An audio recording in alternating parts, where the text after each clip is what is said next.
مانويل مايوكا وكهربا. خرج مايوكا والكهرباء سجل بالامس مع اتحاد جده في مرمى الاتفاق. كره عرضيه من اللاعب محمد ناصر، مقطوعه تاني رجعت عند الحاوي ايمن حفني. ايمن عايز يلعب لشيكابالا. شيكابالا حط كورته على الارض المهاري، صاحب هدف التقدم. رجع تاني عند اللاعب اسامه ابراهيم، حضر في الخلف تاني في اتجاه دونجا، محاوله خلخله الدفاعات. لمسه جميله عند حفني، عايز يعدي الحاوي ايمن حفني لسه تاني. لعب تاني شيكابالا، عرضيه خطيره جدا عند باسم، مين يسدد؟ رفعت. هدف تاني هدف تاني هدف تاني هدف تاني. احمد رفعت منتهى المهاره، منتهى التقدم بهدف اكتر من رائع. لكن ايه يا جماعه؟ لكن هدف ايه؟ هدف لقصه وحكايه وحدوته وروايه بطلها الاباتشي شيكابالا اللي عمل عرضيه حراريه وتحس كانه ثعلب مكار بمهارته العاليه خلى كل دفاع الداخليه ينهار لياتي التسجيل والتهديف عن طريق اللاعب احمد رفعت ويعلن عن اول اهدافه لنداء الزمالك. ادي عرضيه شيكا عدت هنا من احمد جمال، كان هيحسب ركله جزاء ولكن اتاحت فرصه بهدف ثاني وتقدم في اللقاء وازدياد المقدمه بهدف الثنائيه. هدف من عرضيه من الاباتشي، من سجل هدف اول يعود ليصنع هدف ثاني ليسجل احمد رفعت ويعلن عن اول اهدافه بنداء الزمالك. لكن قلتها لكم حلمي النهارده دفع بالثلاثي اللي حافظ الملعب ده تماما دفع برفعت وناصف واسامه ابراهيم. اتى الهدف الثاني عن طريق احمد رفعت، هدف منتهى الروعه. ايمن حفني ثاني عايز يعتمد على الحل الفردي. ايمن حفني لعب لشيكابالا، الفايق والرايق باسم مرسي من جديد، استلام من الحاسم. اين انت يا باسم؟ ده كلام جماهير الزمالك. هدف وحيد لباسم في دوري هذا العام. شيكابالا تاني لعب عند ايمن حفني وحوار اصحاب القدم اليسرى. شيكابالا حفني تاني من شيكا الحفني، ابحث عن المهاره، ابحث عن المتعه. لكن ايه؟ الزمالك يقنع ويمتع بتالق شيكا ومهارات الحاوي وتسديدات احمد رفعت. اذا هدف تاني، مثلث الرعب الزمالكاوي في لقاء اليوم يعلن عن الثنائيه، هدف اول عن طريق شيكا وهدف تاني عن طريق احمد رفعت.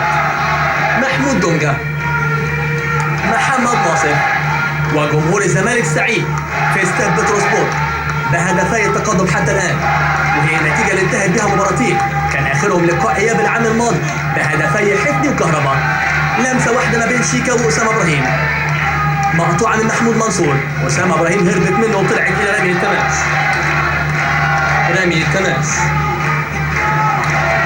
ادي جمهور الزمالك اللي في ملعب بتروسبورت سعيد بالتاكيد. هدف شيكابالا اسعد الجميع، بينما هدف رفعت زاد السعاده لانه زياده المقدمه واقتراب الثلاث نقاط. ده اول انتصار ويا له من انتصار في الولايه الثانيه مع حلمي. استلام ثاني، ممكن الثلاثيه ولا ايه؟ يا سلام يا رفعت، ركله الجزاء، ركله الجزاء لصالح الزمالك. لا خلاص، مدرسه الفن والهندسه فتحت ابوابها من جديد يا جماعه. هدف ثاني منتهى الروعه عن طريق رفعت اللي صنع ركله جزاء للاعب باسم مرسي، حط جسمه الحاسم يحصل على ركله جزاء وركله جزاء لصالح الزمالك. قلتها لكم، الزمالك يقنع ويمتع بتألق شيكا ومهارات الحاوي وانطلاقات المجري احمد رفعت. احمد رفعت عمل بينيه بنسى لباسم مرسي اللي هيكون على تنفيذ ركله الجزاء. شيكابالا بيقول لهم شجعوه، شيكابالا بيقول لجمهور الزمالك شجعوا باسم مرسي. باسم مرسي في مواجهه فرديه مع الغرباوي، هل يعلن عن هدف ثالث ام يكون للغرباوي راي اخر؟